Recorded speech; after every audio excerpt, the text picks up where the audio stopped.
Once upon a time, in the golden kingdom of Altheria, lived Prince Arion.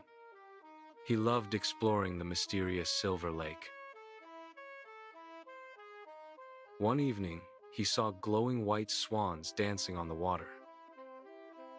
One transformed into Princess Lyria, bound by a spell, a swan by night, a princess by dawn. Only courage and kindness could break the curse. To free Lyria, Arion sought the crystal feather, hidden in the caves of mist, guarded by a shadow dragon. He met talking foxes, crossed rivers of light, and solved riddles. Reaching the cave, the dragon roared. Ariel, remembering Lyria's words, offered the dragon a silver fruit. Surprised, the dragon gave him the crystal feather. Arion hurried back to the Silver Lake. Under the full moon, he touched the feather to Lyria's wings. Light filled the air, and the curse shattered. Lyria was free. They returned to Altheria, where the kingdom celebrated their love. On moonlit nights, people whispered of the enchanted swan bride. In a cozy cottage, an old woman baked a gingerbread man. As soon as she opened the oven, he jumped out, shouting, "Run, run, as fast as you can. You can't catch me. I'm the gingerbread man." The old woman and man chased him, but he was too fast. He met a cow who wanted to eat him, but he ran on, singing his rhyme. Next, a horse tried to catch him, but he escaped again. He reached a river, and a sly fox offered to help him cross. The gingerbread man climbed onto the fox's tail, then its back, and finally, its head. In the middle of the river, the fox tossed his head and ate the gingerbread man in one bite. The old woman and man decided to bake a dozen more. Once upon a time, a wise king had 12 beautiful daughters with a strange secret. Their shoes were worn out each morning. He promised a treasure to whoever solved the mystery. Leo, a gardener's clever son, took on the challenge. He hid near the princess's room and saw them open a hidden golden door to a glowing tunnel. It led to a magical garden with diamond trees and a crystal ballroom where they danced with starlight princes. Leo gathered a golden leaf and glowing water as proof. The next morning, he revealed the secret to the king, who was amused. He allowed the princesses to visit the garden openly and made Leo the royal explorer. Sometimes, the princesses invited Leo to dance with them in their magical garden. Once upon a time, a poor miller's son had only a cat. "What will I do with just a cat?" he sighed. But this cat was clever, brave, and wore shiny leather boots. "Don't worry, master," Puss said, bowing. "Trust me, and I'll make you rich." The boy agreed, amused. Puss went to the forest, caught a rabbit, and brought it to the king. "From my master, the Marquis of Carabas," Puss purred. The king was delighted.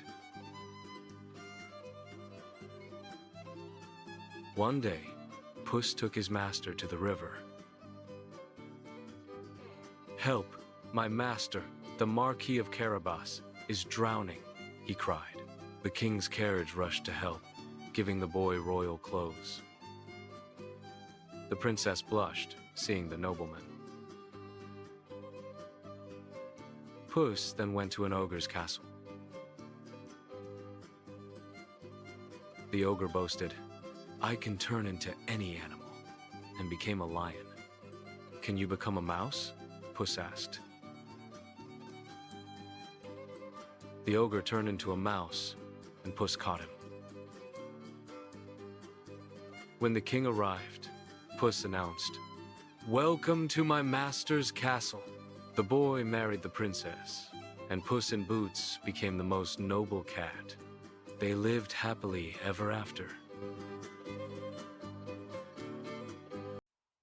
Once upon a time, in the magical kingdom of Prismara, there lived a kind and curious princess named Aria, known as the Rainbow Princess. She wore a crown made of 7 glowing gems, each representing a color of the rainbow.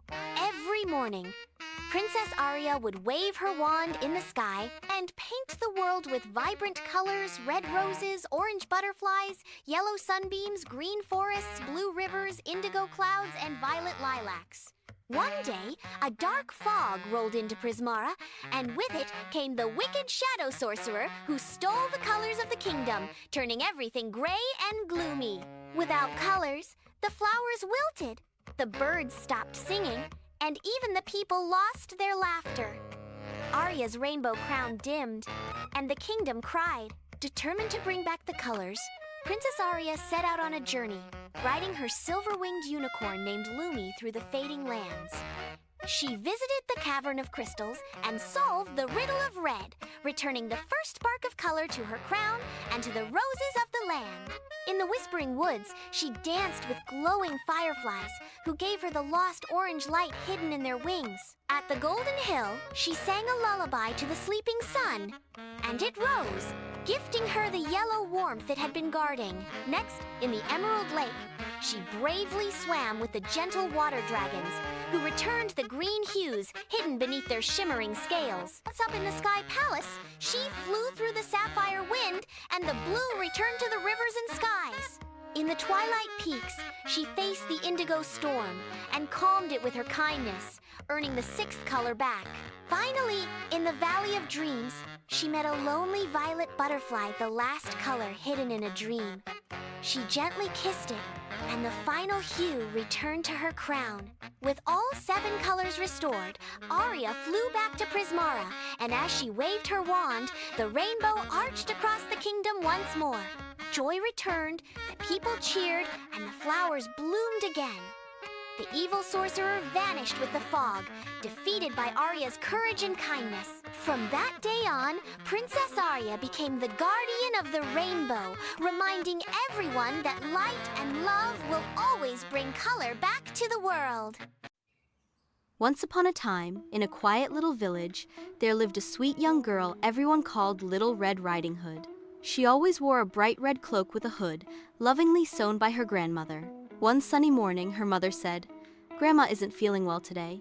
Please take this basket of fresh bread, honey, and warm soup to her. But remember, my dear, stay on the path and don't talk to strangers." Little Red Riding Hood nodded cheerfully and set off through the forest. In the forest, birds chirped, squirrels scampered, and Little Red Riding Hood hummed a happy tune. But soon, a sly gray wolf stepped onto the path. "Good morning, little girl," the wolf said with a fake smile. "Where are you going?" "To my grandmother's cottage, deep in the woods," she replied innocently. The wolf's eyes glimmered with a cunning idea. He thought, if I hurry, I can reach Grandma's house first. So, pretending to be polite, he said, "What lovely flowers grow here. Why not pick some for your grandmother?" Little Red Riding Hood smiled at the thought and stopped to gather a colorful bouquet. Meanwhile, the wolf raced down the path faster than the wind. At Grandma's house, the wolf knocked gently on the door. "Who is it?" called Grandma weakly. "It's me, Little Red Riding Hood," the wolf said, disguising his voice. But Grandma wasn't fooled. Her heart told her something was wrong. Quick as a flash, she climbed into a closet to hide. The wolf entered, finding the house empty. But he was clever. He put on Grandma's bonnet, glasses, and shawl, then tucked himself into her bed. Soon after, Little Red Riding Hood arrived, holding her basket and flowers. "Grandma, are you awake?" she asked, stepping inside. "Yes, my dear," the wolf croaked, trying to sound gentle. Little Red Riding Hood came closer. Something seemed strange. "Grandma, what big eyes you have!" "All the better to see you with, my dear," the wolf answered. "Grandma, what big ears you have!" "All the better to hear you with." "Grandma, what big teeth you have!" The wolf leaped from the bed, growling. "All the better to eat you with." But just then, bang, thud, crash. Grandma burst from the closet with a broom and shouted, "Not in my house!" Startled, the wolf stumbled backward. Just then, a kind woodcutter passing by heard the noise, rushed in, and chased the wolf far into the forest. The wolf never dared to bother them again. Little Red Riding Hood hugged her grandmother tightly. "Oh, Grandma, I should have listened and stayed on the path." Grandma smiled and kissed her forehead. "You're safe, my dear. That's what matters. And now, let's enjoy some warm soup together." And from that day on, Little Red Riding Hood always remembered: listen to your parents, stay safe, and be careful with strangers. And they all lived happily ever after.